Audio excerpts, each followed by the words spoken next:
So hello everyone, welcome back to the channel. So this is day 3 of उस आखिरी मौके का day 3 है। जो आखिरी मौका आप खुद को दे रहे हो, जो आखिरी मौका आप अपने आप को प्रूव करके दिखाने वाले हो, वो 20 दिन का आखिरी मौका।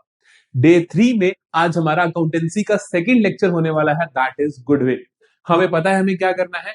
हमें सबसे पहले तो नीचे जाना है, कमेंट सेक्शन में लिखना है अपना पूरा नाम, डे कौन सा सीरीज का तुम फॉलो कर रहे हो, और उसके बाद आई विल विन याद दिलवाना है खुद को कि मैं जीतने वाला हूं। याद दिलवाना है मुझको कि सर मैं जीतने वाला हूं। ठीक है। और जो पहले लेक्चर को, दूसरे दिन को, पहले दिन को जो तुमने रिस्पॉन्स दिया उसके लिए बहुत बहुत ग्रेटफुल हूं मैं आपका। और ग्रेटफुल होना बनता भी है क्योंकि आपका भरोसा और हमारी मेहनत, ये दोनों मिलकर ही वो रिजल्ट निकालेगी जो रिजल्ट मैं भी चाहता हूं और जो रिजल्ट तुम भी चाहते हो। तो आज का लेक्चर रहेगा मेरी जान गुडविल का। बहुत ध्यान से पूरे का पूरा चैप्टर करना है। ये मत सोचना कि इसका डायरेक्ट क्वेश्चन बड़ी मतलब कभी आता है कभी नहीं आता, लेकिन गुडविल के बिना अगर वैल्यूएशन आपसे 5 नंबर के क्वेश्चन भी पूछ सकते हैं गुडविल का, 3 नंबर का क्वेश्चन आने के फुल चांसेस होते हैं। 90% ऑफ द केसेस में सुपर प्रॉफिट मेथड आता ही आता है। पूरे का पूरा चैप्टर, एक एक चीज आज की क्लास में हो जाएगी। इसके बाद चाहे घर जाके हाथ मत लगाना इस चैप्टर को। तो आज की class is going to be very very important. Note pen उठा लीजिए, लेट्स बिगिन। शुरू करते हैं गुडविल के वन शॉट को।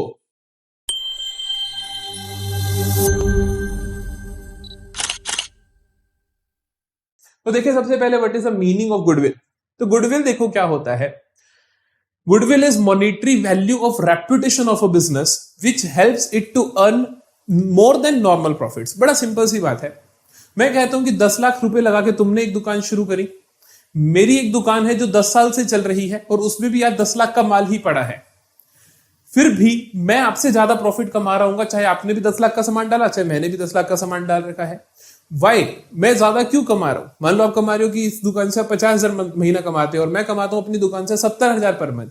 तो ये एक्सेस 20% क्यों कमा रहा हूं? क्योंकि मेरी रेप्यूटेशन बिल्ट है, क्योंकि मेरी गुडविल है जो मुझे हेल्प कर रही है in order to earn more profits than normal profits. You are earning normal. कोई भी बंदा 10 लाख लगा के दुकान शुरू करेगा तो 50,000 महीना कमा लेगा, लेकिन मैं जो 70,000 कमा रहा हूं उतने ही पैसे लगा के अपनी दुकान में, the excess of 20,000 is because of goodwill. And because of goodwill, तो उस गुडविल की जो वैल्यू है उसको आप मॉनेटरी वैल्यू में किस तरीके से लिखते हो उसे हम कहते हैं गुडविल। कि जब उस रेप्यूटेशन की आप पैसे के रूप में वैल्यू लगा देते हो तो गुडविल क्या है? मॉनिटरी वैल्यू, पैसे के रूप में वैल्यू। ध्यान रखना, पैसे के रूप में वैल्यू होती है इसकी। Reputation of a business, of a company, of a firm, जो मर्जी लिख सकते हो, which enables it to earn higher profits than normal profits. Normal से ज्यादा कमाने में हेल्प करता है। फिर हम बात करते हैं what is the nature of goodwill. ये बहुत इंपॉर्टेंट है, आराम से मेरी 1 मिनट बात सुनना। नेचर क्या है गुडविल की? क्या गुडविल एसेट है? गुडविल लाइबिलिटी है? ये क्या है? हम एक बात जानते हैं कि गुडविल इंटेंजिबल एसेट होती है। इंटेंजिबल एसेट की जब एग्जांपल लिखते हो तो नंबर 1 पे आप गुडविल लिखते हो, फिर आप ट्रेडमार्क लिखते हो, फिर आप लाइसेंस लिखते हो, फिर आप कॉपीराइट लिखते हो। तो goodwill is an intangible asset. इसको हम अच्छे से समझते हैं। Why goodwill is intangible asset? Asset होने के लिए उस चीज की पैसे के रूप में वैल्यू होनी चाहिए। गुडविल की पैसे के रूप में वैल्यू होती है। तो गुडविल क्या है? पैसे के रूप में वैल्यू होती है। और इंटेंजिबल इसलिए है क्योंकि इसकी कोई फिजिकल एक्सिस्टेंस नहीं है, आप देख नहीं सकते, टच नहीं कर सकते, लेकिन आप फील कर सकते हो। आप फील कर सकते हो कि you are earning 50,000, I am earning 70,000, मैं आपसे फालतू कमा रहा हूं, तो आई कैन फील दैट।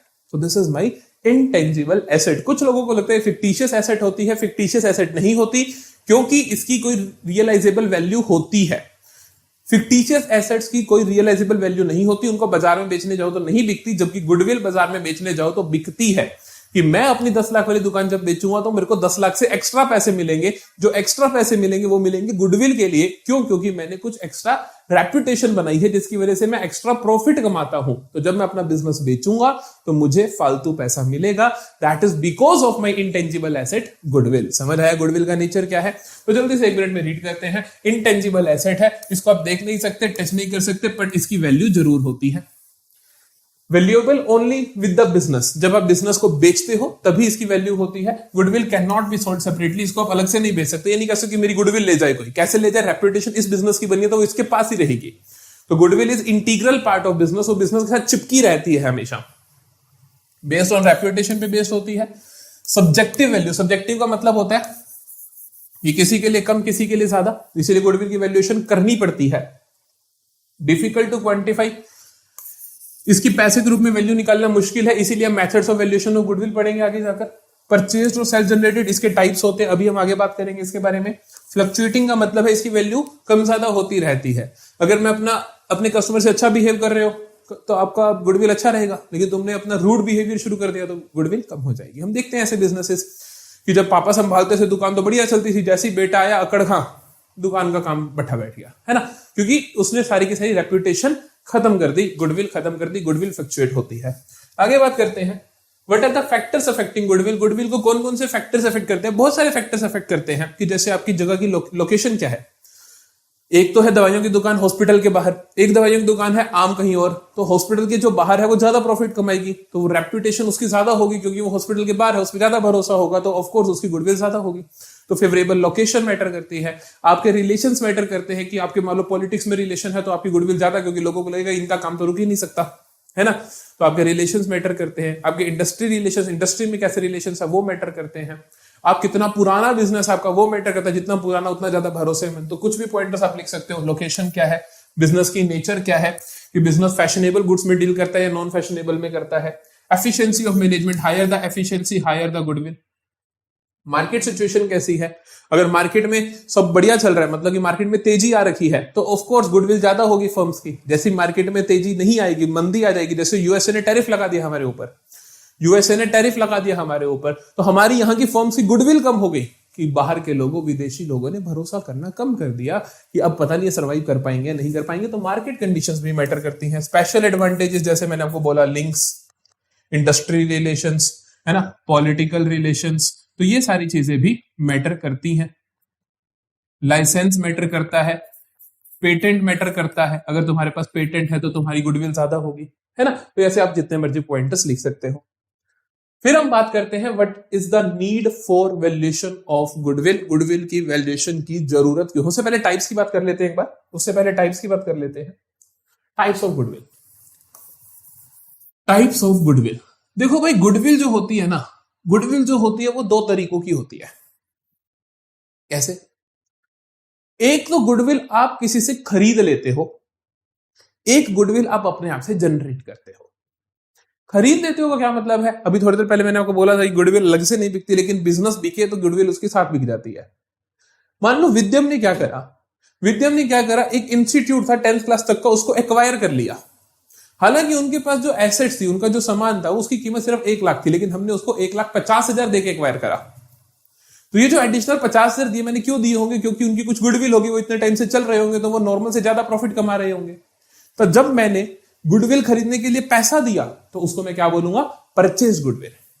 लेकिन विद्यम की जो साल दर साल खुद की गुडविल जनरेट हो रही है, like we are in the business पिछले 5 साल से, तो हमने जो अपनी गुडविल खुद ने बनाई है, क्या उसके लिए मैंने किसी को पैसा दिया? नहीं दिया। उसे क्या बोलूंगा मैं? Self generated goodwill. जिस गुडविल के लिए पैसा दिया, जब मैंने 10th क्लास तक का कोचिंग जो खरीदा, उसके लिए जो मैंने पैसा दिया, उस गुडविल को हम रिकॉर्ड करेंगे, क्योंकि पैसा गया है, कोई एसेट गई है तो दूसरी एसेट बढ़ानी पड़ेगी। लेकिन जो हमने खुद से जनरेट करी, जो सेल्फ जनरेटेड गुडविल है, क्या उसके लिए हमने किसी को पेमेंट करी? नहीं करी, तो इसको हम बुक्स में रिकॉर्ड नहीं करते हैं। तो क्या समझ आया? परचेज गुडविल वो गुडविल होती है जब गुडविल के लिए पेमेंट की जाती है और उसको तुम बुक्स में रिकॉर्ड भी करते हो। सेल्फ जनरेटेड गुडविल वो गुडविल होती है जिसके लिए तुमने कोई पेमेंट नहीं करी है और इसको तुम बुक्स में रिकॉर्ड नहीं करते हो, है ना। तो जल्दी से देखो, purchase goodwill, goodwill acquired by purchasing an existing business, ठीक है। How it arises when a business is bought for more than fair value, कि मान लो वो बिजनेस की फेयर वैल्यू, मतलब एसेट्स तो थी 1 लाख की, लेकिन मैंने फालतू पैसा दे दिया। एग्जांपल, हमने एक शॉप खरीदी जिसकी एसेट्स थी 4 लाख की, लेकिन हमने उसको 5 लाख दिया, तो एक्स्ट्रा 1 लाख किसके लिए है? गुडविल के लिए है। ट्रीटमेंट कैसे होता है? इसको हम as an intangible asset recognise करते हैं और रिकॉर्ड करते हैं बुक्स पे। Valuation based on actual purchase. भाई जितना वैल्यूएशन कैसे लगेगी? मान लो मैंने 1 लाख वाले बिजनेस के लिए 1.5 लाख दिया, तो 50,000 उसकी गुडविल की वैल्यूएशन है, वैल्यूएशन इजी होगी। बात करें सेल्फ जनरेटेड गुडविल की, मीनिंग क्या हुआ? Goodwill developed internally over time due to reputation, कि हमने खुद की रेपुटेशन से जो गुडविल बनाई। कैसे अराइज होती है? Through consistent business operation, marketing, customer satisfaction. हमने जितना भी काम किया उसकी वजह से होती है। एग्जांपल कि हमारी फैमिली ओन किया, जैसे मैंने वो विद्यम ने पिछले 4 साल में जो गुडविल बनाई है, that is self generated goodwill. Treatment not recorded in books, क्यों नहीं करती? क्योंकि आपने कोई पैसा नहीं दिया, because it does not have an objective measurable cost under accounting standards, क्योंकि आप इसकी कॉस्ट नहीं बता सकते कि कितनी कॉस्ट लगी है इसको बनाने में, क्योंकि आपने कोई पैसा दिया तो है नहीं किसी को, है ना। तो वैल्यूएशन फिर हम इसको वैल्यूएट करते हैं नेगोशिएशन पर्पसेस के लिए, but not recognised in the formal account. हम अकाउंट्स में लिखते नहीं है, लेकिन हम इसको फिर भी नेगोशिएबल पर्पसेस के लिए एस्टिमेट कर लेते हैं। मतलब अगर मैं विद्यम को बेचना चाहता हूं, कि मेरे को पता है विद्यम के अंदर एसेट्स लगी हुई हैं आज 50 लाख की, अगर मैं विद्यम को बेचना चाहता हूं तो मैं कितने में बेचूंगा, 70 में बेचता हूं सपोज, तो ये 20 लाख एक्स्ट्रा किस लिए मांग रहा हूं, सेल्फ जनरेटेड गुडविल के लिए मांग रहा हूं। समझ आती है बात। तो हम क्या कर रहे हैं, जो एक्स्ट्रा मांग रहे हैं नेगोशिएशन पर्पसेस के लिए, कि मैंने कहा 70 में दूंगा, वो कहता नहीं 60 में लूंगा, बीच में कहीं भी बात हुई, तो नेगोशिएशन पर्पसेस के लिए मैंने सेल्फ जनरेटेड गुडविल का यूटिलाइज कर लिया। Got it. तो टाइप समझ आया आपको। अब बात करते हैं need for valuation. Need for valuation क्यों पड़ेगी, अब खुद से बताओ। परचेज गुडविल की वैल्यूएशन की नीड पड़ेगी तुम्हें, नहीं पड़ेगी। क्यों, क्योंकि वो तो आपने पैसे दे ही दिए, तो कोई जरूरत नहीं। सेल्फ जनरेटेड की पड़ेगी, पड़ेगी कब पड़ेगी, जब तुम खुद का बिजनेस बेच रहे हो। जैसे मैंने बोला कि विद्यम 50 लाख का है, एसेट्स 50 लाख की है, लेकिन हम विद्यम को बेचना चाहते हैं, तो हम 70 का बेचें, 80 का बेचें, 90 का बेचें, 60 का बेचें, depends on the valuation of goodwill. जितनी गुडविल की वैल्यू होगी उतना हम ऐड करेंगे, तो हमें गुडविल की वैल्यूएशन करनी पड़ेगी। तो what is the need of valuation. Valuation की नीड क्यों पड़ी, कि जब हमें बिजनेस को बेचना होता है, या बिजनेस के अंदर मालिकाना हक बदलता है, या बिजनेस को बेचना होता है, या बिजनेस के अंदर मालिकाना हक बदलता है, कि पहले मैं और आप बांट रहे थे इस बिजनेस के 1:1 में पार्टनर थे, लेकिन हम तीसरे पार्टनर को लाते हैं, तो उसे हम कहेंगे कि गुडविल का हिस्सा दो, क्योंकि गुडविल का बेनिफिट तो अब आपको भी मिलेगा। तो जब भी मालिकाने हक में चेंज हो या बिजनेस बिक जाए, दोनों केस में वैल्यूएशन करनी पड़ती है गुडविल की। हम पार्टनरशिप पढ़ रहे हैं, तो हम यहां पर बात करेंगे चेंज इन पीएसआर। जैसे ही change in profit sharing ratio among partners होगा, तो मालिकाने हक में बदलाव आ जाएगा, कि पहले आप और मैं 1:1 में कर रहे थे, अब 3:2 में कर रहे हैं, तो चेंज आ गया, तो अब मेरे को वैल्यूएशन की जरूरत है। नया पार्टनर का एडमिशन कर रहे हो, कोई पार्टनर रिटायर हो रहा है, किसी पार्टनर की डेथ हो रही है, इन सब केसेस में मेरे को गुडविल की वैल्यूएशन करनी पड़ेगी। क्यों, क्योंकि ओनरशिप चेंज हो रही है। समझते हो, बहुत बढ़िया। चलो जी, अब बात करते हैं परचेज गुडविल। परचेज गुडविल का अकाउंटिंग ट्रीटमेंट कैसा दिखता है, बहुत सिंपल होता है। परचेज गुडविल अराइज कब होती है, परचेज गुडविल अराइज होती है जब तुम क्या करते हो, कोई बिजनेस खरीदते हो। जब तुम कोई क्या बिजनेस खरीदते हो, जब बिजनेस खरीदोगे तो परचेज गुडविल अराइज होगी। कब होगी, कि जितने का बिजनेस था अगर उससे फालतू पैसे दोगे तब होगी। तो देखे सामने क्वेश्चन को रीड करते हैं। कहा हमने कि Amrit daily needs acquired a business of Shivam for net purchase consideration of 5 lakh. हमने कितने 5 लाख में उसका बिजनेस खरीदा, paid by cheque. The assets acquired and liabilities taken over are. Asset हमने ली, फर्नीचर लिया, स्टॉक लिया, डेटर्स लिए, लायबिलिटीज हमने ली, क्रेडिटर लिए, सैलरी पेबल ली, आउटस्टैंडिंग एक्सपेंस लिए, है ना। तो determine the value of goodwill. Value of goodwill क्या होगी, जो भी उसकी नेट एसेट्स है उससे जितना भी फालतू अमाउंट दे रहे हो, तो ये जो डिफरेंस होगा इसे क्या बोलोगे, गुडविल बोलोगे, है ना। तो हम देखें नेट एसेट्स कितनी है, नेट एसेट्स कितनी है। नेट एसेट्स हम कैसे निकालेंगे, जो एसेट खरीदी, मान लो कि यहाँ पे कितनी है 10,000 प्लस 7.5 प्लस 1,50,000 9,10,000। तो 9,10,000 में से माइनस कर देंगे। क्या माइनस करेंगे, 75 और 15 90,000, 90,000 और 5 लाख 20,000, 6,10,000। तो 6,10,000 माइनस करेंगे। तो नेट एसेट्स कितनी है मेरे पास, 3 लाख की।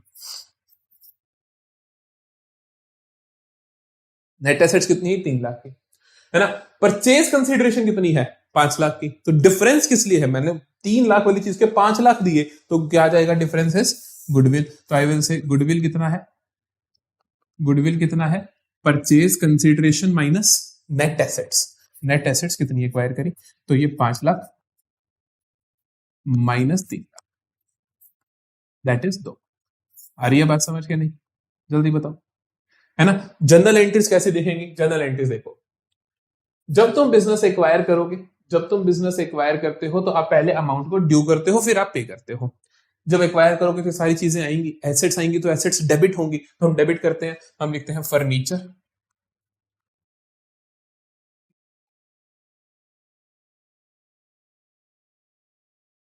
हम लिखते हैं फर्नीचर अकाउंट डेबिट। और कौन सी एसेट आ रही है, स्टॉक अकाउंट डेबिट। और कौन सी एसेट आ रही है, डेटर्स अकाउंट डेबिट, है ना। जो बैलेंसिंग फिगर होगा वो क्या होगा, हमारा गुडविल होगा, और गुडविल एसेट होती है तो वो डेबिट साइड में दिखेगा, इसीलिए हम थोड़ी सी जगह छोड़ देते हैं, अदरवाइज आप वैसे भी समझ सकते हो कि क्या बैलेंसिंग फिगर होगा। 2 क्रेडिटर्स, और कौन सी लाइबिलिटी है बेटा? सैलरीज पेबल, और कौन सी आई? Outstanding expenses. और जिससे बिजनेस खरीदा उसको पहले अमाउंट ड्यू करोगे, तो शिवम है ना, शिवम को आप अमाउंट ड्यू कर दोगे, है ना। क्रेडिटर्स कितने के? तुम्हारे पास 5,20,000 के। सैलरी पेबल कितनी है? 75,000 की। आउटस्टैंडिंग एक्सपेंस कितने हैं? 15,000। शिवम को कितने पैसे दे रहे हो? 5 लाख, है ना। फर्नीचर कितने का आ रहा है? 10,000 का। स्टॉक कितने? अरे 1 लाख लिख दिया। स्टॉक कितने का आ रहा है? 75,000 का। डेटर्स कितने के आ रहे हैं? 1,50,000। 75 नहीं, 7.5 लाख का, है ना। 1,50,000। जो बैलेंसिंग फिगर आ रहा है वो मेरा यहां आ जाएगा, गुडविल। गुडविल कितना आ रहा है बेटा? 2 लाख आ रहा था, है ना। तो ये हो गया एंट्री। अब बैलेंस चेक कर लेना, बराबर आने चाहिए। इसका टोटल और इसका टोटल सेम आएगा। अमाउंट ड्यू करने के बाद आप पे करते हो, तो पहली एंट्री ये होगी, और दूसरी एंट्री क्या होगी? दूसरी एंट्री आप इसको पे कर दोगे, शिवम को पे करोगे, तो एंट्री बनेगी शिवम डेबिट टू, चेक से पे कर रहे हो तो बैंक अकाउंट 5 लाख। समझ आ गया? परचेज गुडविल का क्वेश्चन अगर आया तो ऐसे आएगा कि एसेट्स दे रखी होंगी, लाइबिलिटीज दे रखी होंगी, और फालतू जितना नेट एसेट्स होगा उससे फालतू पैसा तुम दे रहे होगे, तो जो भी डिफरेंस होगा वो गुडविल हो जाएगा। आप आराम से कर लोगे। समझते हो? चलो अब आते हैं, what are the methods of valuation of goodwill. Goodwill को वैल्यू करने के क्या क्या मेथड्स हैं? देखो, गुडविल को वैल्यू करने के बहुत सारे मेथड्स हैं, लेकिन हम अपनी क्लास 12th के हिसाब से 3 ही मेथड पढ़ेंगे, that is average profit method, super profit method and capitalisation of average and super profit method. ठीक है, तो हम 3 ही मेथड पढ़ेंगे, that is average profit method, दूसरे में हम पढ़ेंगे सुपर प्रॉफिट मेथड, तीसरे में हम पढ़ेंगे capitalisation of average profit and super profit. यहां पे 2 मेथड्स होते हैं, लेकिन दोनों से आंसर सेम आता है, इसीलिए हमने इसको एक ही मेथड का नाम दिया है। आराम से अलग अलग मेथड्स को समझेंगे, मैं यहां पे क्लब नहीं करूंगा इकट्ठा, मैं आपको आराम से एक एक मेथड को समझाने वाला हूं। तो what is average profit method? नाम से समझ आता है, एवरेज प्रॉफिट। एवरेज का मतलब कि एवरेज निकाल दो, प्रॉफिट मतलब प्रॉफिट्स का, कि पिछले कुछ सालों का प्रॉफिट होगा और उसकी तुम एवरेज निकाल दोगे और उसके बेसिस पे तुम गुडविल निकाल दोगे। तो गुडविल का फॉर्मूला क्या होता है यहां पर? बहुत सिंपल, बहुत सिंपल, ध्यान से देखेंगे तो हम कहते हैं यहां पर गुडविल का फॉर्मूला होता है average business profits into number of purchase. ठीक है, नंबर ऑफ परचेज ईयर्स का मतलब क्या होता है? नंबर ऑफ परचेज ईयर का मतलब होता है कि जो हम गुडविल है वो आने वाले कितने टाइम मुझे बेनिफिट देने वाली है, जो भी गुडविल मैं कह रहा हूं, और कितने बेनिफिट देगी, कितने में प्रॉफिट, और कितने समय इस गुडविल की लाइफ कितनी है, जो गुडविल मैं सेल्फ जनरेटेड गुडविल को बेच रहा हूं या जो भी चेंज इन ओनरशिप हो रही है, तो ये जो गुडविल की वैल्यू कर रहे हो इसकी लाइफ कितनी है, that is number of purchase year. Number of purchase year always given in question, ये हमेशा और हमेशा आपको क्वेश्चन में गिवन मिलेगा, तो इसकी कोई टेंशन नहीं लेनी है। समझते हो? बात करते हैं एवरेज बिजनेस प्रॉफिट्स। मैंने सिर्फ एवरेज प्रॉफिट क्यों नहीं लिखा और एवरेज बिजनेस प्रॉफिट क्यों लिखा, इसका लॉजिक है। एवरेज बिजनेस प्रॉफिट का मतलब होता है average net profits after all adjustments, कि जो आपको एवरेज नेट प्रॉफिट दे रखा है आपकी बुक्स में वही कंसीडर करना है, लेकिन आफ्टर ऑल एडजस्टमेंट्स, सारी की सारी एडजस्टमेंट्स को करने के बाद।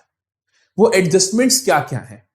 कहते हैं आफ्टर एडजस्टिंग सम थिंग्स, जैसे कि कोई एबनॉर्मल लॉस है या एबनॉर्मल प्रॉफिट है, या कोई नॉर्मल खर्चा लिखना भूल गए या नॉर्मल इनकम लिखनी भूल गए, या कुछ और ओमिशन हो गया, उन सारी चीजों को एडजस्ट करने के बाद जो प्रॉफिट आएगा उसको कंसीडर करके उनका एवरेज निकालना है, फिर उसको नंबर ऑफ परचेज ईयर से मल्टीप्लाई करना है ना। तो हमें अब समझना क्या है मेजर तौर पे, कि ये क्या एडजस्टमेंट्स है और इन एडजस्टमेंट्स का कैसे कैसे ट्रीटमेंट होगा। तो नेक्स्ट स्लाइड पे देखते हैं हमें क्या क्या एडजस्टमेंट्स देखने को मिलेंगी और उनका हमें क्या क्या ट्रीटमेंट करना है। ये एक मैंने पूरी लिस्ट बना दी है कॉम्प्रिहेंसिव, इसके अलावा आपको कुछ भी नहीं मिल सकता, चाहे कुछ भी होता है। अगर आपको ये पता है तो आपको कोई प्रॉब्लम आएगी ही नहीं। ठीक है, ध्यान से देखो। एबनॉर्मल लॉस कहते हैं कि जब आप गुडविल की वैल्यूएशन करते हो, जब आप गुडविल की वैल्यूएशन करते हो तो आपको क्या करना है, आपको एवरेज बिजनेस प्रॉफिट देखने हैं। बिजनेस प्रॉफिट का मतलब होता है कि एबनॉर्मल लॉस की जरूरत नहीं। मान लो कि मैं कहता हूं कि मैंने इस साल 2 लाख का प्रॉफिट कमाया, लेकिन इस साल ना मेरी ना बाढ़ आ गई थी जिस वजह से मेरा 20,000 का नुकसान हो गया। क्या हर साल बाढ़ आती है? नहीं आती। तो एवरेज बिजनेस का प्रॉफिट कितना था? एक्चुअली में 2,20,000 था, लेकिन नेट प्रॉफिट 2 लाख रहा क्योंकि 20,000 मेरा एबनॉर्मल लॉस हो गया।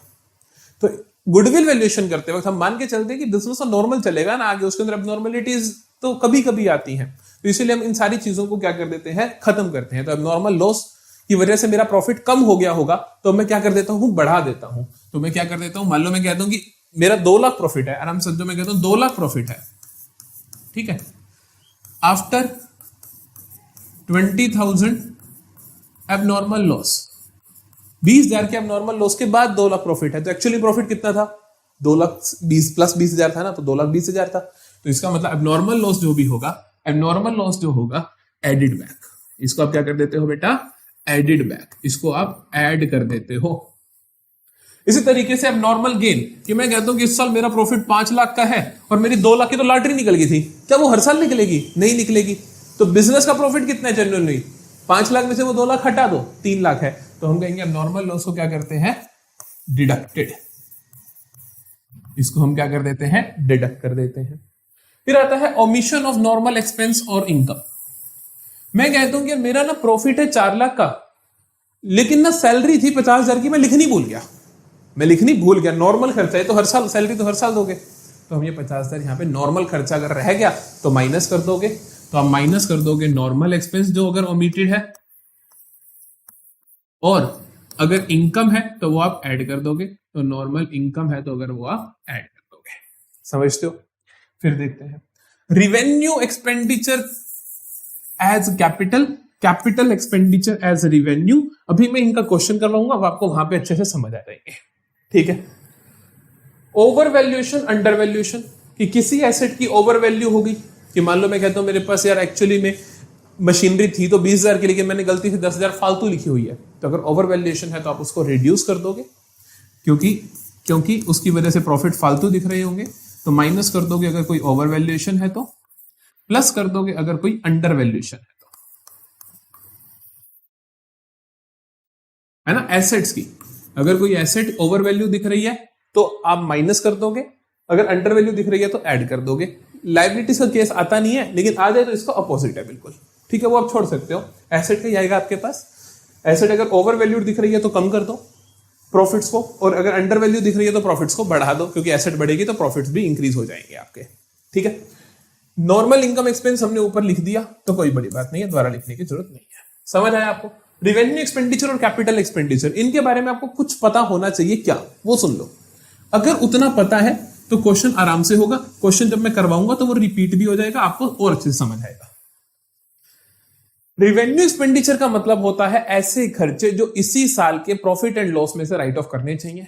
वहीं पे कैपिटल एक्सपेंडिचर होते हैं ऐसे खर्चे जिनको इस साल के प्रॉफिट लॉस से राइट ऑफ नहीं करना चाहिए। एग्जाम्पल के तौर पे मैं कहता हूं कि मैंने इलेक्ट्रिसिटी का बिल पे कर दिया, क्या इस साल का खर्चा है? वो बिल्कुल है, तो वो रिवेन्यू एक्सपेंडिचर है।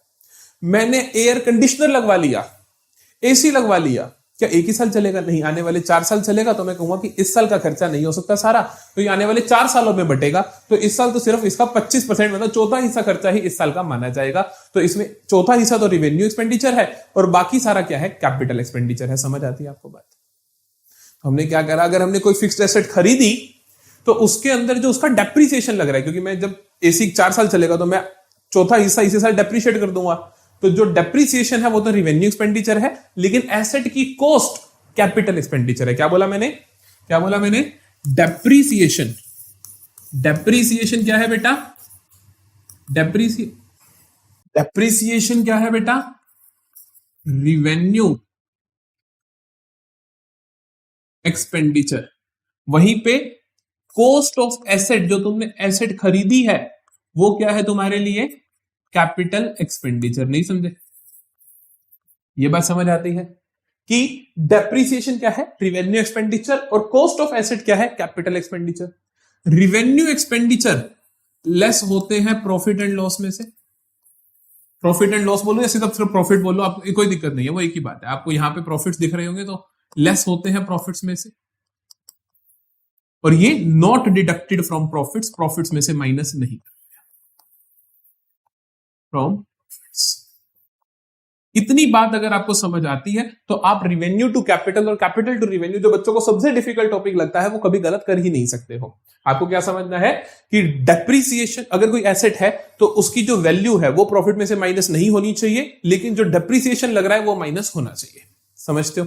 चलो क्वेश्चंस करते हैं। पहला सवाल बहुत आसान है, बहुत आसान है। कहता है द प्रॉफिट्स और the firm for the year last 4 years were as follows. कुछ इस तरीके से पिछले 4 साल के प्रॉफिट्स दिख रहे थे, 40,000, 50,000, 60,000, 50,000। कहता है the firm expected to earn similar profit in the future, calculate value of goodwill on the basis of 3-year purchase of average profits. 3-year purchase of average profits. तो गुडविल क्या होगी? तो गुडविल क्या होगी?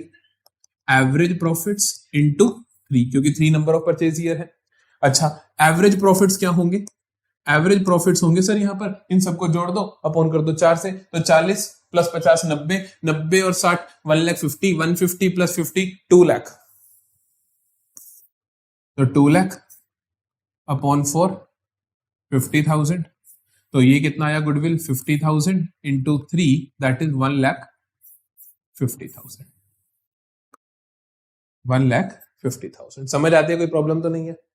चलो अगला सवाल देखते हैं। तो ये क्वेश्चन बहुत इंपॉर्टेंट है, ये क्वेश्चन हमें बहुत अच्छे से करना है ताकि हमें सारी की सारी चीजें अच्छे से समझ आ जाए। ध्यान से देखते हैं। Calculate the value of goodwill using average profit method based on 3-year purchase of average profit. तो हमें गुडविल कैसे निकालनी है? एवरेज प्रॉफिट मेथड से 3-year परचेज है। तो हमें ना कुछ नहीं करना। अगर देखो आप ध्यान से, मैं इतना तो लिख ही सकता हूं ना यहां पर कि मेरा गुडविल किसके बराबर होगा? मेरी गुडविल बराबर होगी सर एवरेज प्रॉफिट इंटू 3 के, है ना? ये बात हमें समझ आती है। अच्छा, अब एवरेज प्रॉफिट आगे देखते हैं। Profits for a business for the last 4 years मेरे को दे रखे हैं 2021-22 का, 2022-23 का, 2023-24 का और 24-25 का। पिछले 4 साल के प्रॉफिट्स अपने को दे रखे हैं। और क्या कहता है? ये सारी एडजस्टमेंट्स है, नंबर 1, नंबर 2, नंबर 3, नंबर 4। जब आपके पास एडजस्टमेंट्स हो तो आपको बेटर रहता है कि आप थोड़ा इस तरीके से क्वेश्चन को अटेम्प्ट करो। एक टेबल बना लो जिसमें ईयर लिखो, प्रॉफिट्स लिखो, एडजस्टमेंट्स लिखो और एडजस्टेड प्रॉफिट लिखो। क्योंकि हमें क्या चाहिए? एडजस्टेड प्रॉफिट चाहिए होते हैं। मैंने आपको कहा था कि सारी की सारी एडजस्टमेंट्स को ट्रीट करने के बाद तो हम हर साल के प्रॉफिट लिखते हैं। हमें दिए गए हैं 22, 23, 22, 21, 22 से, है ना? हमें दिए गए हैं 2021-22, 2022-23, 2023-24, 2024-25। हमें इन 4 साल के प्रॉफिट्स दिए हुए हैं। जल्दी से प्रॉफिट्स लिख लेते हैं, हमें समझ आएगा। तो प्रॉफिट कितना है? 1,20, 1,50,000, 1,80, 1,20, 1,50,000, 1,20, 1,50,000, 1,80,000 और दिए गए हैं 1,70,000। तो हमने क्या करेंगे? सारे के सारे प्रॉफिट्स लिख लिए। ठीक है, 1,70,000। कोई प्रॉब्लम नहीं यहां तक? चलो आगे क्वेश्चन को रीड करते हैं ध्यान से। आगे क्वेश्चन को रीड करते हैं ध्यान से। एडजस्टमेंट देखो, पहली एडजस्टमेंट क्या कहता है? पहली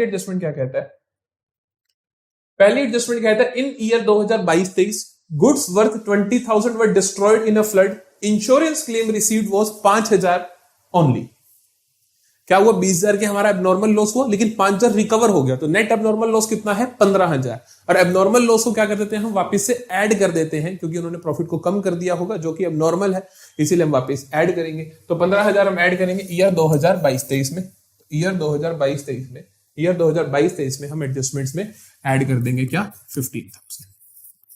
समझ आया? क्योंकि ये क्या है? मेरा एबनॉर्मल लॉस है, इसीलिए मैंने इसको ऐड कर दिया, एबनॉर्मल। ठीक है, ये लिखना नहीं होता आपको, बस इतना भी कर सकते हो कि 15,000 आपने ऐड कर दिया। पहला डन है। दूसरे में कहता है in year 2023-24 the business received 30,000 and compensation from municipal corporation for road construction inconvenience not expected to recur. उसने बोल दिया कि नॉट एक्सपेक्टेड टू रिकर, ये बार बार नहीं होने वाला है। तो इसका मतलब ये एबनॉर्मल गेन है, क्योंकि आपको रिसीव हो रहा है। 30,000 आपको रिसीव हुई जो कि बार बार नहीं होने, तो नॉर्मल गेन है, तो आप माइनस कर दोगे। कौन सा साल है? 2023-24। 2023-24 में से 30,000 माइनस कर दो। 2023-24 में से अब नॉर्मल गेन के अब नॉर्मल गेन के 30,000 माइनस कर देंगे हम, तो माइनस 30,000 अब नॉर्मल गेन। समझते हो? चलो आगे देखते हैं। Interest on fixed deposit of 10,000 annually was not recorded in included in any of the above profits. कहते हैं हमें हर साल 10,000 का एफडी पे ब्याज मिलता है, हमने कहीं पे भी रिकॉर्ड नहीं किया। क्या है, नॉर्मल है या अब नॉर्मल है? नॉर्मल है, क्योंकि हर साल मिल रहा है। नॉर्मल है तो हमें इसको ऐड करना चाहिए था, प्रॉफिट बढ़ाने चाहिए था, लेकिन हमने नहीं बढ़ाए, किसी भी साल नहीं बढ़ाए, तो सभी में बढ़ा दो। ये क्या है, नॉर्मल इनकम का ओमिशन है। इससे आप क्या कर दोगे, हर साल बढ़ा दोगे, तो हर साल 10,000 से आप बढ़ा दो, हर साल 10,000 बढ़ा दो, प्लस 10,000 प्लस 10,000 प्लस 10,000 प्लस 10,000। आई बात समझ? तो नॉर्मल इनकम है, इसलिए हमने हर जगह ऐड कर दी।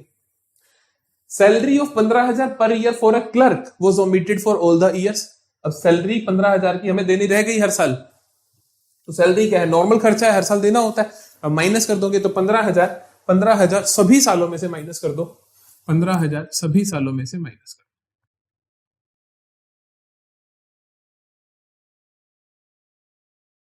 15,000 सभी सालों में से माइनस कर दो। यहां तक कोई प्रॉब्लम तो नहीं, सारी एडजस्टमेंट्स कर ली। अब एडजस्टेड प्रॉफिट निकालो, प्लस 10 माइनस 15, तो 5,000 माइनस कर दोगे, 1,15,000, 1,15,000। फिर क्या हुआ, प्लस 15 माइनस 15 मतलब 0, नेट प्लस 10 हुआ, तो 150 प्लस 10 1,60,000। ठीक है, आगे देखो, -30 -15 -45 प्लस 10 तो -35, तो 180 में से -35 करोगे तो 1,45,000। फिर क्या हुआ, 170 प्लस 10 -15, तो माइनस कर दोगे 5,000, 1,65,000। सिंपल है, कोई प्रॉब्लम तो नहीं। तो हमें एडजस्टेड प्रॉफिट समझ आते हैं, एडजस्टेड प्रॉफिट समझ है, तो एडजस्टेड प्रॉफिट निकल गए। अब क्या करना है आपको, गुडविल एवरेज प्रॉफिट इंटू 3 है, तो अब जल्दी से आप एवरेज प्रॉफिट निकालोगे। एवरेज प्रॉफिट कैसे निकलेगा, इन सबको जोड़ दो, डिवाइड कर दो 4 से, तो मैं क्या करूं, 1,15,000 प्लस 1,60,000 प्लस 1,45,000 प्लस 1,65,000 अपॉन कर दोगे आप 4 से, आ जाएगा एवरेज प्रॉफिट। जो भी एवरेज प्रॉफिट आएगा उसको मल्टीप्लाई कर दोगे 3 से, आ जाएगा गुडविल। ठीक है, तो जल्दी से जो भी आंसर है कमेंट सेक्शन में डाल देना, मैं पिन कर दूंगा करेक्ट आंसर को, ताकि बाकी बच्चे अपने आप से देख सकें और समझ लें। कोई दिक्कत तो नहीं। थोड़े से एडवांस लेवल पे चलते हैं, थोड़े से एडवांस लेवल पे चलते हैं। यहां पर मजा आएगा, यहां पर capital to revenue, revenue to capital वाला क्वेश्चन है, तो ध्यान से समझना एक एक चीज को। The profit for the firm for the last 4 years were as follows. पिछले 4 साल का प्रॉफिट आपको दे रखा है 1,00,000, 1,10,000, 1,20,000, 1,30,000। In the year 1 April 2023 the firm spent 25,000 on repairing of engine of its delivery van. Delivery van का इंजन रिपेयर करवाया 25,000 का, which was wrongly debited to machinery account. जो कि हमने कहां पे गलती से कहां डेबिट कर दिया, कहां डेबिट कर दिया, मशीनरी अकाउंट में। बहुत ध्यान से सुनना, instead of being treated as revenue expense. इसका क्या मतलब है, इसका क्या मतलब है कि कोई खर्चा आपने क्या मानना था, रिवेन्यू खर्चा मानना था, लेकिन तुमने उसको क्या कर दिया, मशीनरी अकाउंट में डेबिट कर दिया। मतलब कि आपको मतलब समझ आना चाहिए, रिवेन्यू खर्चा मानना था, मतलब कि आपको प्रॉफिट में से रिड्यूस करना था। रिवेन्यू खर्चे क्या होते हैं, उसी साल के प्रॉफिट में से माइनस होते हैं, लेकिन तुमने उसको मशीनरी मान लिया। मशीनरी मान लिया मतलब एसेट मान लिया, एसेट मान लिया मतलब कैपिटल एक्सपेंडिचर मान लिया, तो उसको तुमने माइनस नहीं करा। उसको माइनस करना चाहिए था, लेकिन तुमने उसको माइनस नहीं करा। यहां तक बात समझ आती है? चलो आगे देखो।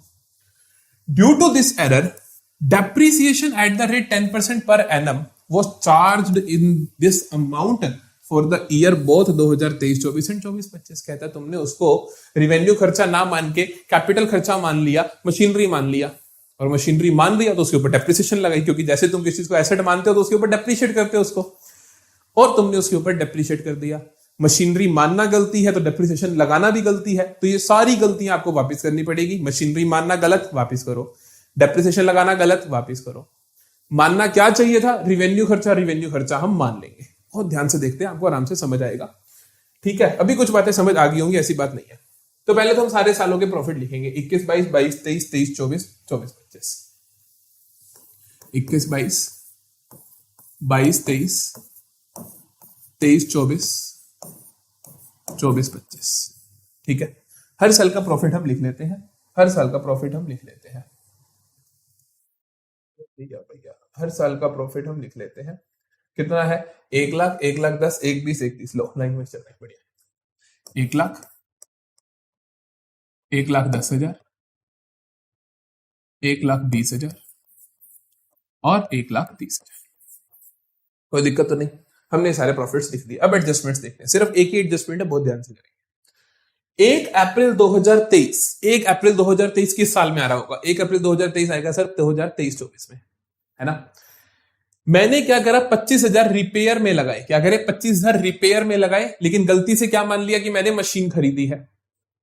एक्चुअली में अगर मैं रिपेयर मानता तो instead of being treated as revenue expense, मतलब कि मेरे को करना तो रेवेन्यू एक्सपेंस ट्रीट चाहिए था, लेकिन मैंने नहीं करा।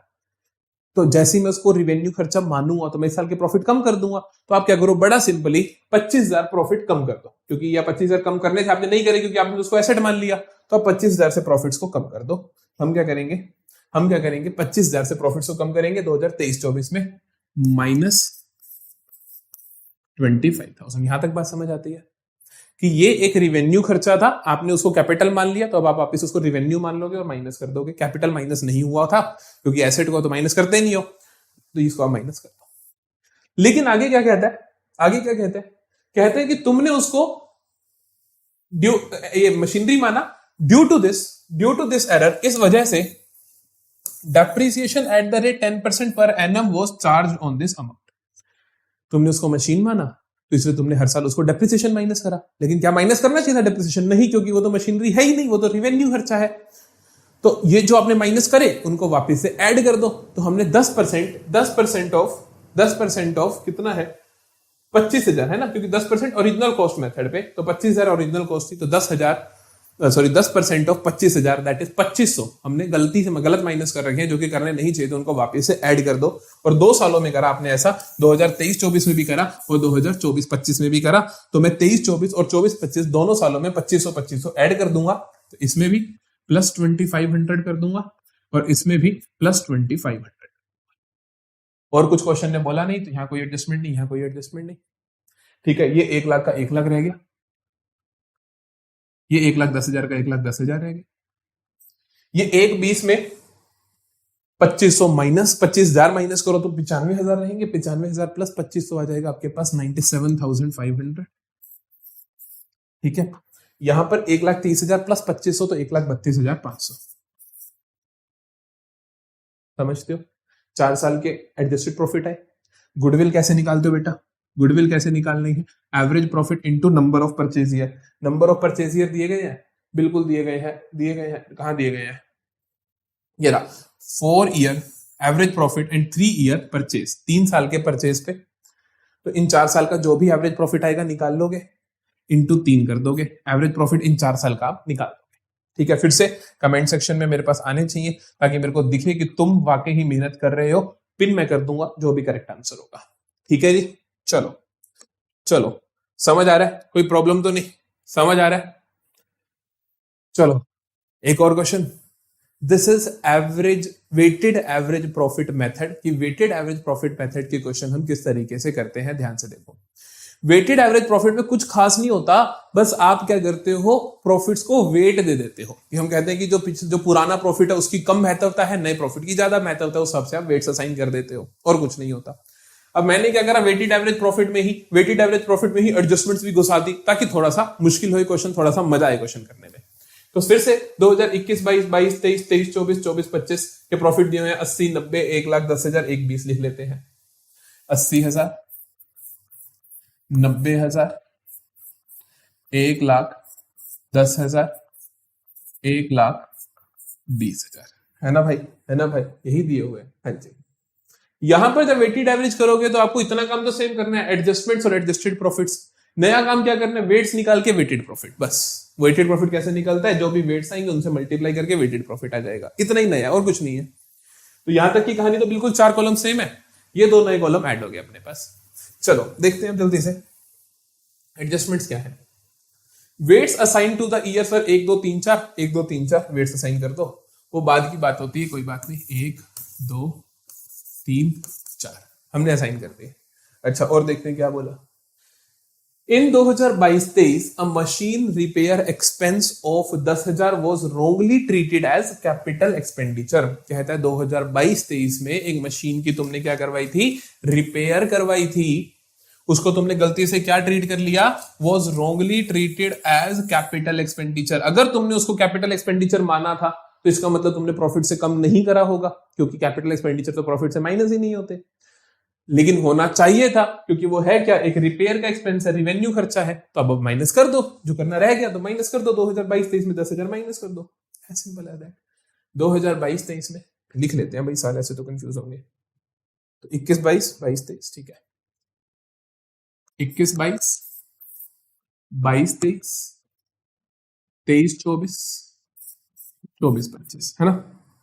तो कौन सा साल है ये साल है 22-23। तो 2022-23 में से आप 10,000 माइनस कर दो, 2022-23 में से आप 10,000 माइनस कर दो, कर देंगे और देखते हैं।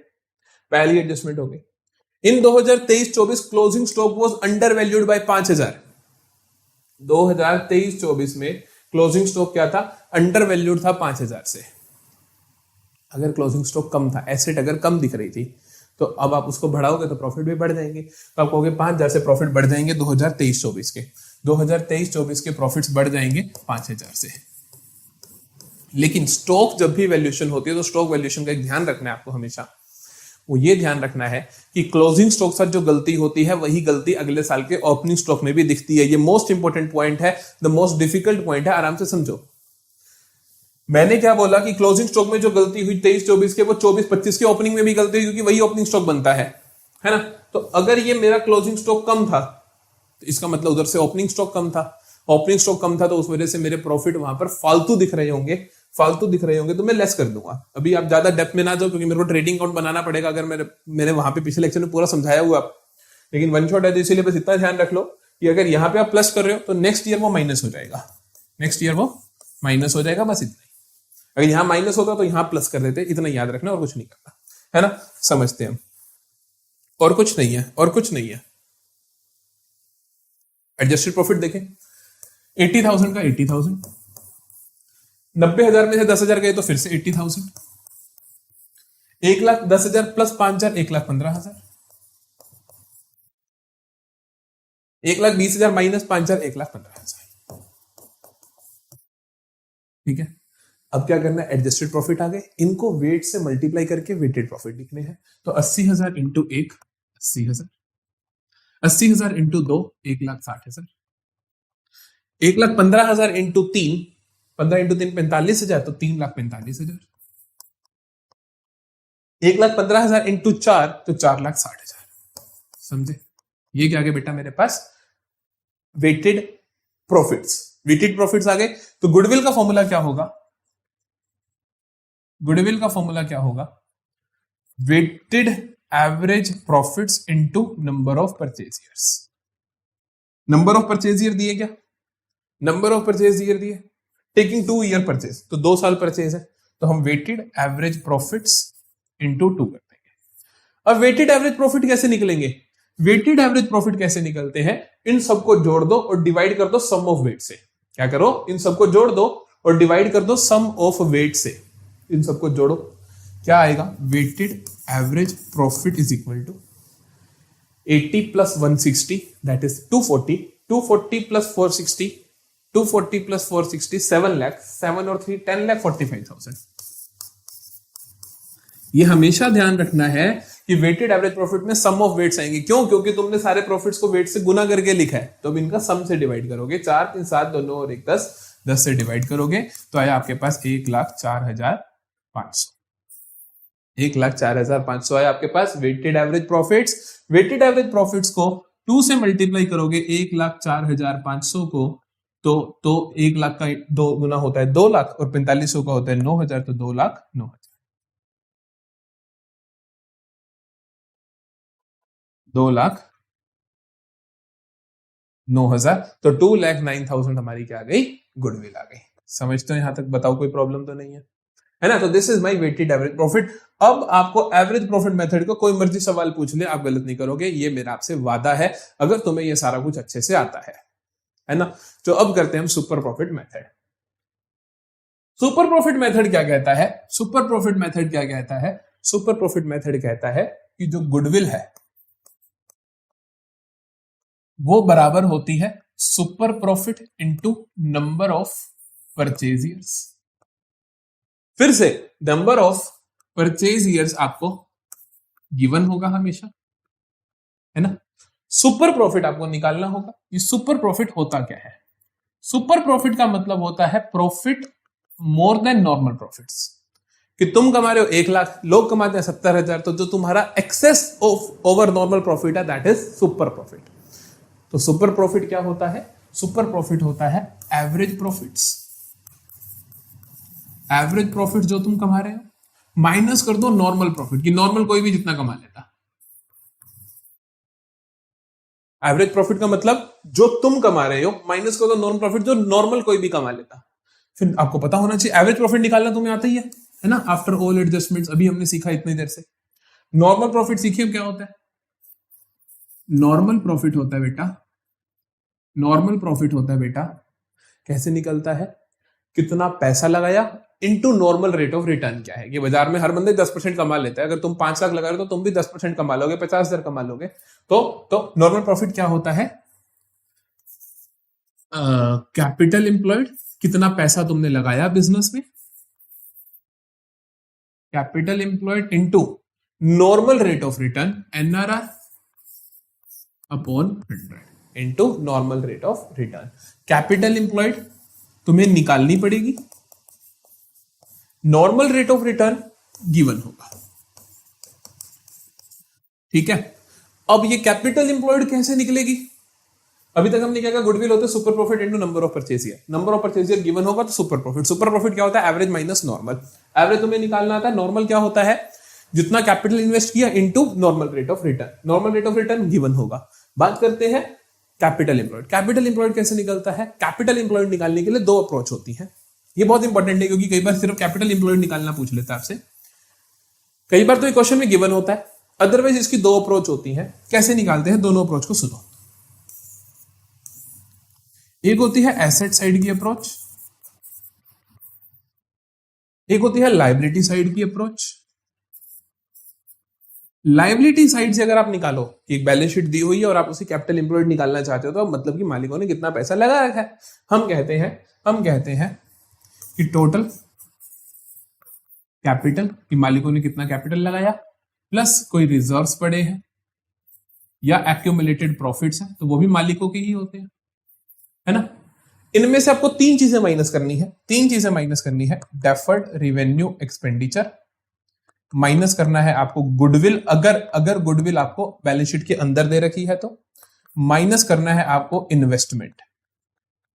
अगर इन्वेस्टमेंट लिखा है या फिर नॉन ट्रेड इन्वेस्टमेंट लिखा है, इनमें से कोई भी लिखा है, ये 3 एसेट साइड की 3 चीजें माइनस करनी है। लायबिलिटी में कैपिटल, रिजर्व, एक्यूमुलेटेड प्रॉफिट्स को जोड़ देना है, ठीक है।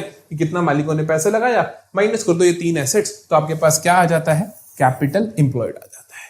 बहुत सिंपल है। आप एक ही साइड याद रख सकते हो, कोई दिक्कत नहीं है, क्योंकि दूसरी अप्रोच भी इधर से निकल के बनी है, नहीं कि कुछ नया है।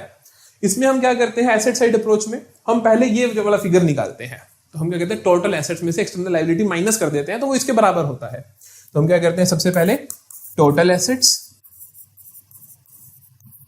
Minus external liabilities. जैसे ही अब ये माइनस करते हो, ऑटोमेटिकली जो फिगर आता है वो इसके बराबर होता है। बाकी ये 3 चीजें माइनस कर दो। फिर डेफर्ड रेवेन्यू एक्सपेंडिचर्स, गुडविल और इन्वेस्टमेंट या नॉन ट्रेड इन्वेस्टमेंट, जो भी लिखा आ जाए ये आप माइनस कर दो। समझ गए? तो ये होगी मेरी कैपिटल एम्प्लॉयड निकालने का तरीका, ये हो गया गुडविल निकालने का तरीका, ये सुपर प्रॉफिट और ये नॉर्मल प्रॉफिट। ये सारे फॉर्मूला हो गए, तो इसका मतलब गुडविल का चैप्टर खत्म हो गया। क्यों? क्योंकि एवरेज प्रॉफिट पहले से कर लिया। सुपर प्रॉफिट के फॉर्मूला ये रहे। कैपिटलाइजेशन में कुछ खास है नहीं, तो वो तो बहुत इजीली समझ ही जाओगे, ठीक है। चलो जी, करें सवाल करें। कैपिटल एम्प्लॉयड निकाले, कैपिटल एम्प्लॉयड निकाले। पहला क्वेश्चन ये रहा। एक तो है लायबिलिटी साइड अप्रोच, जो कहती है कि कैपिटल जोड़ दो, कैपिटल में जनरल रिजर्व जोड़ दो, इन दोनों में से 3 एसेट माइनस करो, गुडविल, नॉन ट्रेड इन्वेस्टमेंट और डेफर्ड रेवेन्यू एक्सपेंडिचर। तो मतलब कि 6 लाख प्लस 1 7 लाख। 7 में से इधर कुछ दिख रहा है? नॉन ट्रेड इन्वेस्टमेंट, तो ये 1 लाख माइनस कर दो तो कितना आ गया, 6 लाख आ गया। इतना सिंपल है कैपिटल एम्प्लॉयड, है ना। तो कैपिटल एम्प्लॉयड कैसे निकाला तुमने, ये प्लस ये 6 lakh plus 1 lakh minus 1 lakh that is 6, ऐसे निकाल दिया। या आप एसेट साइड अप्रोच में यूज कर सकते थे। आप कहते हैं टोटल एसेट्स, टोटल एसेट कितनी है बेटा 9 लाख, 9 लाख में से एक्सटर्नल लायबिलिटी हटा दो, मतलब इन दोनों को हटा दो, तो 9 लाख में से 2 लाख गए तो कितना बचा 7 लाख। 7 में से वो 3 एसेट्स हटा दो जिसमें से एक ही है, 7 में से 1 लाख गया तो यहां से भी 6 लाख, दोनों से सेम आएगा, कभी अलग आ ही नहीं सकता। ठीक है, ठीक है, कोई प्रॉब्लम तो नहीं। ठीक है, सिमिलर एक और क्वेश्चन, बहुत आसान है, बहुत आसान है, कुछ नहीं करना। फिर से कैपिटल साइड से 8 lakh plus 50,000, 8 lakh 50,000, 3 assets minus करते हो आप, कौन कौन सी, non trade investment, deferred revenue expenditure और कैपिटल। यहां पर ट्रेड इन्वेस्टमेंट है तो ये माइनस नहीं होंगी, ध्यान रखना। सिर्फ डेफर्ड रेवेन्यू माइनस होगा 50,000 का, तो 8 लाख 50 में से 50,000 गए तो 8 लाख आ जाएगा आपका कैपिटल एम्प्लॉयड। कैपिटल एम्प्लॉयड निकालना सीख लिया अपन ने। चलो अब सुपर प्रॉफिट मेथड के क्वेश्चंस करते हैं। पहला question, average profit of the firm for last 4 years is 1 lakh. Average profit कितना है, 1 lakh. Normal rate of return is 10% and capital employed is 6 lakh.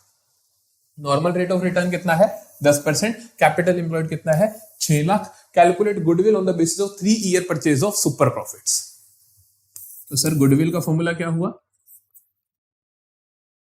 Super profit into 3। Question attempt ऐसे ही करना जैसे मैं कर रहा हूं। गुडविल का फॉर्मूला लिखोगे सबसे ऊपर, सुपर प्रॉफिट इंटू 3। अगला काम क्या है, सुपर प्रॉफिट निकालो। सुपर प्रॉफिट कैसे निकलता है, average profits minus normal profits. ठीक है, एवरेज प्रॉफिट गिवन है क्वेश्चन में 1 lakh, 1 lakh minus normal profits, समझे। अब नॉर्मल प्रॉफिट नहीं पता तो नॉर्मल प्रॉफिट निकालो। तो नॉर्मल प्रॉफिट कितना आएगा, capital employed, capital employed into NRR upon 100, है ना।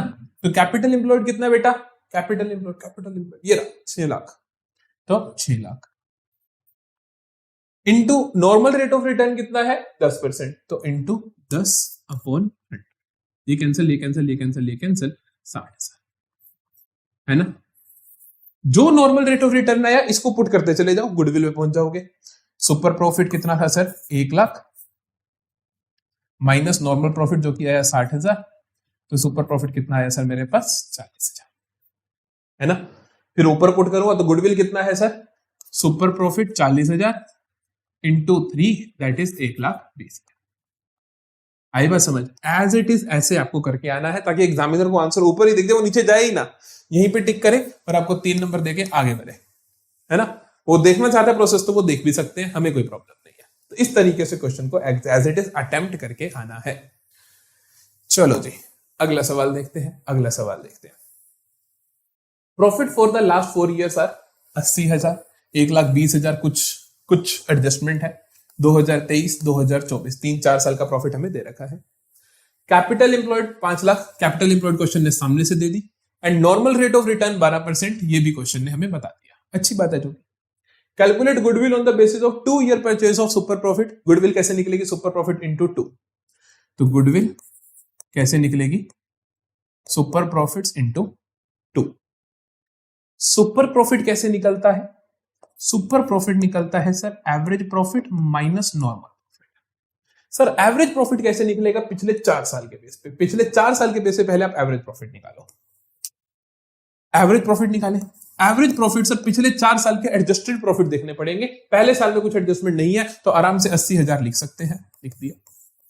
क्या दूसरे साल में कुछ एडजस्टमेंट है, क्या दूसरे साल में एडजस्टेड प्रॉफिट क्या होगा, क्या 1,20,000 होगा, नहीं, including profit from sale of machine. Profit from sale of fixed asset होता है एबनॉर्मल गेन, क्योंकि नॉर्मल काम तो नहीं है ना कि आप अपनी मशीनें बेचोगे, आपका काम है जो आप प्रोडक्ट बना रहे हो वो बेचोगे। तो ये 20,000 माइनस कर दोगे अब नॉर्मल गेन, तो 1,20 में से 20 गया तो 1 लाख बचा, तो 1 लाख ऐड होगा इस साल का, ठीक है। इसमें कुछ नहीं है तो इसमें 1 लाख ऐड होगा। इसका देखें 90,000 includes abnormal loss, abnormal loss है तो आप जोड़ दोगे 90,000 प्लस 10,000 1 लाख कर दोगे। तो ये आया आपके पास, एवरेज प्रॉफिट आया 3,80,000 अपॉन 4, जो कि आया 4 इंटू 9 3620 95,000 आ गया आपके पास एवरेज प्रॉफिट। तो सुपर प्रॉफिट क्या होता है? Average profit minus normal profit. अब सर नॉर्मल प्रॉफिट नहीं पता, नॉर्मल प्रॉफिट निकालना आता है तुम्हें? मुझे तो आता है। कैसे निकालोगे? नॉर्मल प्रॉफिट होता है capital employed into normal rate of return upon 100। जल्दी से बोलो क्या होता है normal profit? Capital employed into normal rate of return upon 100। कितना है कैपिटल एम्प्लॉयड? 5 लाख। एनआरआर कितना है? 12% है ना। तो 5 lakh into 12% which is 12 into 5 60,000। तो नॉर्मल प्रॉफिट कितना आ गया अपना? 60,000। तो सुपर प्रॉफिट कितना आया? 95,000 minus 60,000 which is 35,000 which is 35,000। तो सुपर प्रॉफिट क्या आया मेरे पास? 35,000। गुडविल कितना आ जाएगा? 35,000 into 2 which is 70,000 which is 70,000। Goodwill कितना आया? 35,000 इंटू 2 दैट इज 70,000। पूरा का पूरा क्वेश्चन बहुत इंपॉर्टेंट है क्योंकि इसके अंदर गुडविल निकालनी है सुपर प्रॉफिट से, लेकिन एडजस्टमेंट्स हमें एवरेज प्रॉफिट्स की भी करनी पड़े। ठीक है, एक और क्वेश्चन करते हैं, होगा क्या और है पड़ा? ये अच्छा क्वेश्चन है, बहुत नाइस क्वेश्चन है, चाहता था मैं ये क्वेश्चन हो। देखो ध्यान से, 1 अप्रैल 2024 को firm had assets of 3 lakh. मतलब कि सुपर प्रॉफिट मेथड में गुडविल के अलावा कुछ और निकालने के लिए पूछे तो आपको किस तरीके से ट्रीट करना है ये वो सिखाया है। आपको अपने बेसिक फॉर्मूलाज आने चाहिए। क्वेश्चन कुछ भी पूछ ले तुम हमेशा सही करोगे, लेकिन बेसिक फॉर्मूलाज और बेसिक कॉन्सेप्ट उन दोनों से नहीं हिलना आपको, है ना।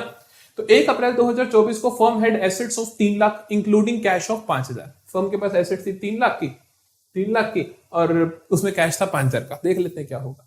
फर्म पार्टनरशिप कैपिटल थी 2 लाख और बाकी था रिजर्व। तो मतलब टोटल एसेट टोटल लायबिलिटी के बराबर होती है ना। तो उस साइड कैपिटल है 2 की, बाकी रिजर्व, तो मतलब बाकी 1 लाख का रिजर्व होगा। तो हमें समझ रहेगी पार्टनर की कैपिटल 2 लाख और रिजर्व 1 लाख। इतनी बातों से मैं ये समझ पा रहा हूं कि कैपिटल इंप्लॉयड जो है वो 3 लाख होने वाली है ना, क्योंकि उसका यूज होगा सुपर प्रॉफिट मेथड का सवाल है। तो कैपिटल इंप्लॉयड 3 लाख है। नॉर्मल रेट ऑफ रिटर्न 10% है, ठीक है। And the goodwill of the firm is valued at 2 lakh at 4 year purchase of super profit. Goodwill की वैल्यूएशन दे दी। Find average business profit of the firm. निकालना क्या है? एवरेज बिजनेस प्रॉफिट निकालना है फर्म का। चलो देखते हैं क्या कहानी है। क्या जो दिया लिख लेते हैं। हमें पता है, शुरुआत हम करते हैं कि गुडविल दे रखी है। गुडविल बराबर है super profits into 4 year purchase of super profit into 4। Goodwill है कितनी? 2 लाख की। 5 इंटू सुपर प्रॉफिट्स इंटू 4। 4 इससे कैंसिल होगा क्योंकि डिवाइड होगा, तो ये आ जाएगा 50,000। तो हम कह सकते हैं कि 50,000 इज सुपर प्रॉफिट। पहली बात पता चलती है सुपर प्रॉफिट कितना है? 50,000 का है। सुपर प्रॉफिट 50,000 का है, इसका क्या मतलब होता है?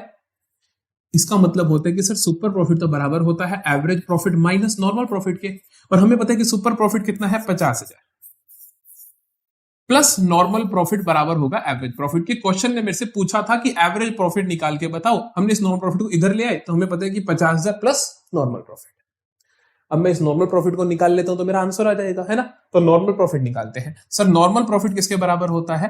Capital employed into normal rate of return upon 100, इसके बराबर होता है।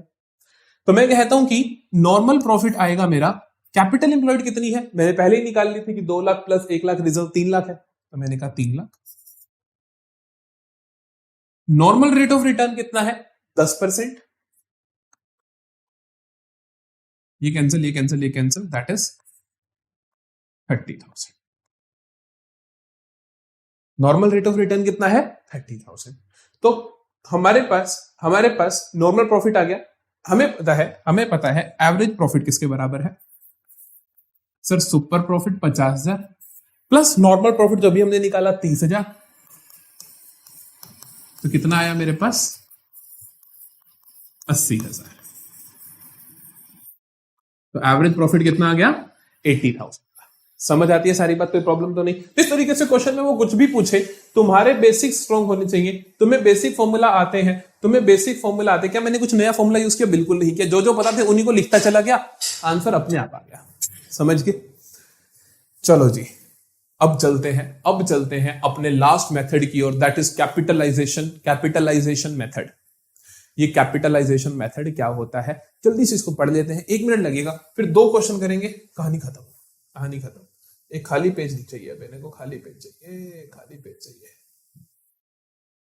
यहां पे लिखते हैं कैपिटलाइजेशन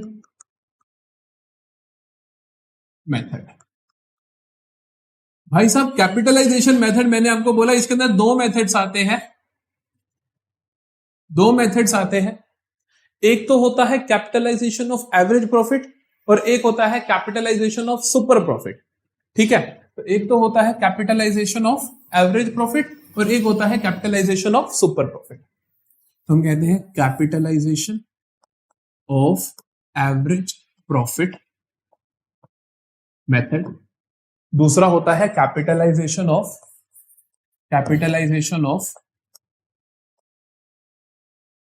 सुपर प्रॉफिट मेथड।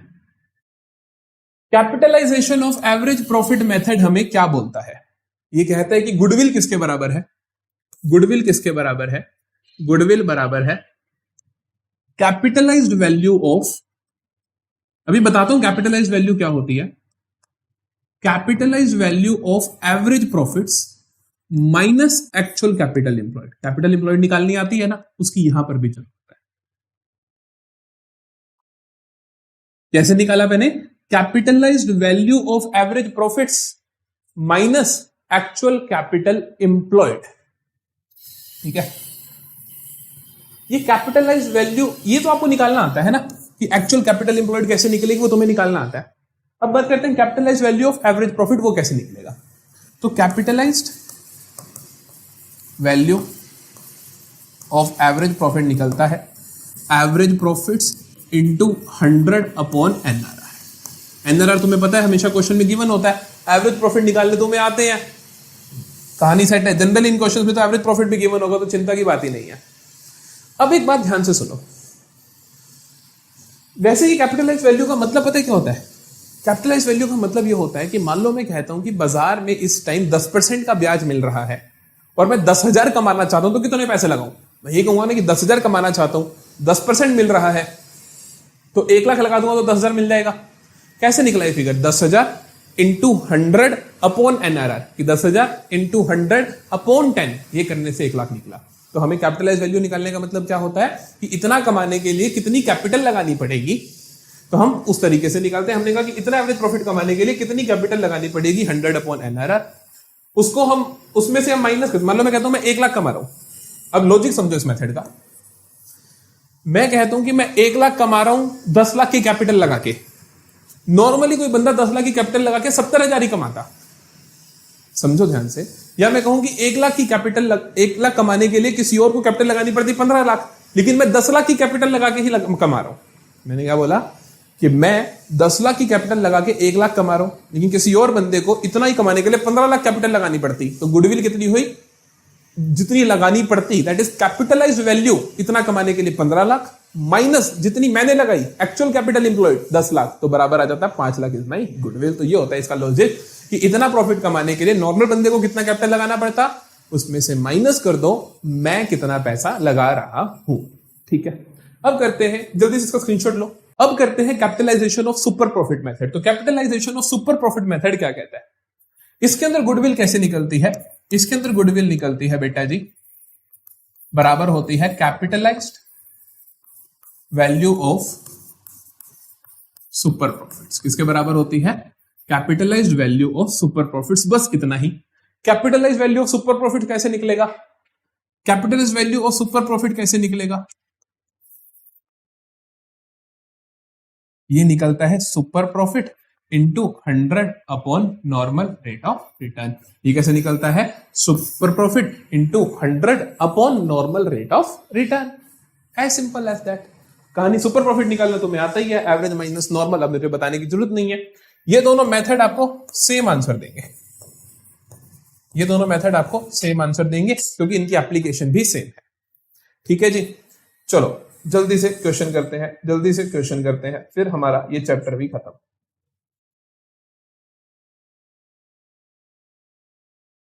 पहला क्वेश्चन सुपर प्रॉफिट मेथड से, दूसरा एवरेज प्रॉफिट मेथड से, है ना। तो पहले क्वेश्चन में कहता है आपको कि आपको दे रखी है total assets 15 lakh including goodwill of 2 lakh, इसके अंदर इंक्लूडिंग गुडविल है 2 लाख की। एक्सटर्नल लायबिलिटीज हैं आपकी 3 लाख। ये दोनों फिगर्स कैपिटल इंप्लॉयड निकालने के लिए चाहिए होते हैं, है ना, कैपिटल इंप्लॉयड निकालने के लिए चाहिए होते हैं, तो क्या पता इसकी जरूरत हो। Average profit 1,50,000, normal rate of return 10%, required value, calculate the value of goodwill using capitalisation of super profit method. तो गुडविल की वैल्यू किसके बराबर होगी? अरे अरे अरे, तो भाई गुडविल की वैल्यू किसके बराबर होगी?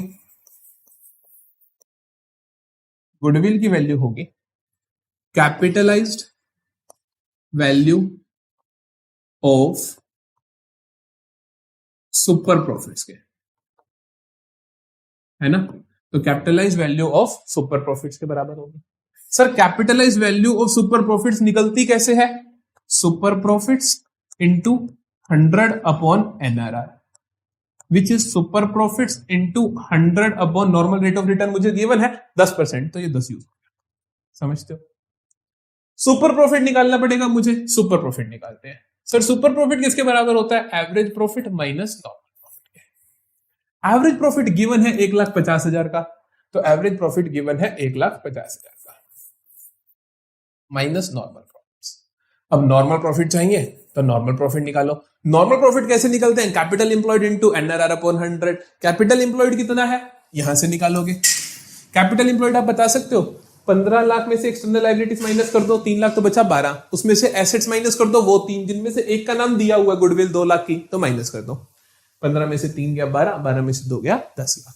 तो हमें पता चला capital employed into NRR upon 100। तो कैपिटल इंप्लॉयड कितनी है? कैपिटल इंप्लॉयड कितनी है? 10 lakh into normal rate of return कितना है? 10%, तो कितना आया? 1 लाख। तो normal profit 1 lakh, average profit 1.5 lakh, super profit आया 1,50,000 माइनस 1 लाख, दैट इज 50,000। तो सुपर प्रॉफिट आया 50,000, 50,000 आया, तो गुडविल कितनी आ जाएगी? 50,000 into 100 upon 10, which is 5 lakh. तो this is my goodwill using capitalised value of super profit. समझते हो? बिल्कुल एक फॉर्मूला लगाना है, बाकी सब तुम्हें बहुत अच्छे से पहले से ही आता है। ठीक है, लास्ट क्वेश्चन करें। मैंने सोचा था 1 घंटे में करवा दूंगा, कितनी देर लगी? 1 घंटा 10 मिनट हो गए, कोई बात नहीं।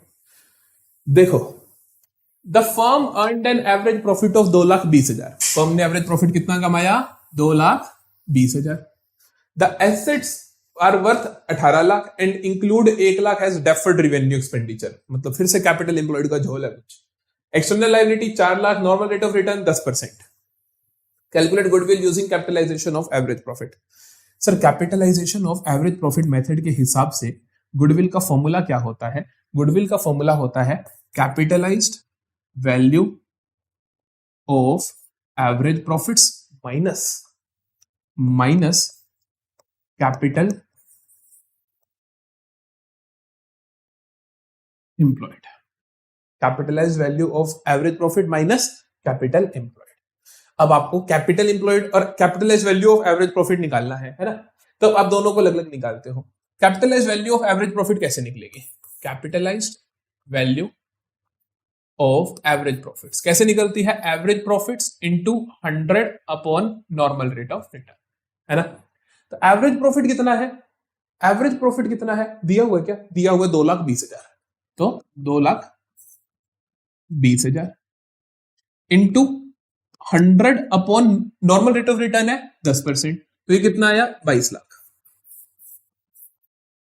कोई प्रॉब्लम नहीं है। एक्चुअल कैपिटल एम्प्लॉयड कितनी है? कैपिटल एम्प्लॉयड कितनी है बेटा? कैसे निकालते हो?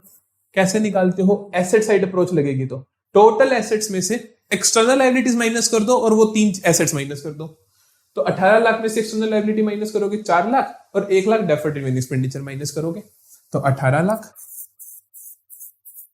Minus 4 lakh external liability minus करोगे, और 1 lakh deferred revenue expenditure minus करोगे। 18 में से 5 गए तो बचा आपके पास 13 लाख,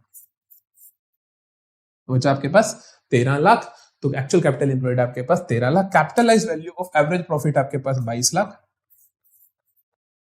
माइनस कैपिटल एम्प्लॉयड आपके पास 13 लाख, आया कितना 9 लाख। तो 9 लाख क्या है आपकी गुडविल है। 9 लाख क्या है आपकी गुडविल है। समझ आता है आपको। तो यहां पर हम आते हैं एंड ऑफ द लेक्चर। हमने पूरा का पूरा चैप्टर बहुत अच्छे ढंग से कर लिया है। अच्छा, एक सवाल का आंसर देकर जाओ कि अगर तुमसे कोई पूछे कि ऐसा मेथड जिसके अंदर अगर मुझे नंबर ऑफ परचेज ईयर नहीं दिए तो कौन सा मेथड यूज करें, तब हम कैपिटलाइजेशन मेथड यूज करेंगे। क्यों? क्योंकि एवरेज प्रॉफिट में नंबर ऑफ परचेज ईयर की जरूरत है, सुपर प्रॉफिट में भी है, लेकिन कैपिटलाइजेशन वाले मेथड में परचेज ईयर की कोई जरूरत नहीं होती है। ठीक है, ये ध्यान रखना है। ये 1 मार्कर कई बार आपसे पूछ लेते हैं। तो यहां पर हम आते हैं एंड ऑफ द लेक्चर पे। अच्छे से पढ़ते रहो, खुश रहो, दिल लगा के पढ़ते रहो। कोई भी प्रॉब्लम आए तो कमेंट सेक्शन में पूछ सकते हो, टेलीग्राम ग्रुप ज्वाइन कर सकते हो, वहां पूछ सकते हो। सारे के सारे नोट्स आपको टेलीग्राम ग्रुप में मिल जाएंगे, जल्दी से जाके ग्रुप ज्वाइन कर लो। व्हाट्सएप चैनल फॉलो कर लो, क्योंकि व्हाट्सएप चैनल पे हम रोज एक एमसीक्यू देते हैं, जिससे आपके कॉन्सेप्ट की क्लैरिटी बढ़ती चली जाती है। डिस्क्रिप्शन में आपको मिल जाएगा सारे के सारे वन शॉट लेक्चर्स का लिंक। डिस्क्रिप्शन में आपको मिल जाएगा सारी की सारी प्लेलिस्ट का लिंक। अगर आप 11th या 12th क्लास के बच्चे हो जो अकाउंट्स, इको, बिजनेस कुछ भी पढ़ना चाहते हो, तो हमारे चैनल पे आओ, आपको सब कुछ यहां पर बहुत अच्छे तरीके से मिलने वाला है। तो अच्छे से पढ़ते रहो, मिलेंगे अगले लेक्चर में, तब तक के लिए बाय।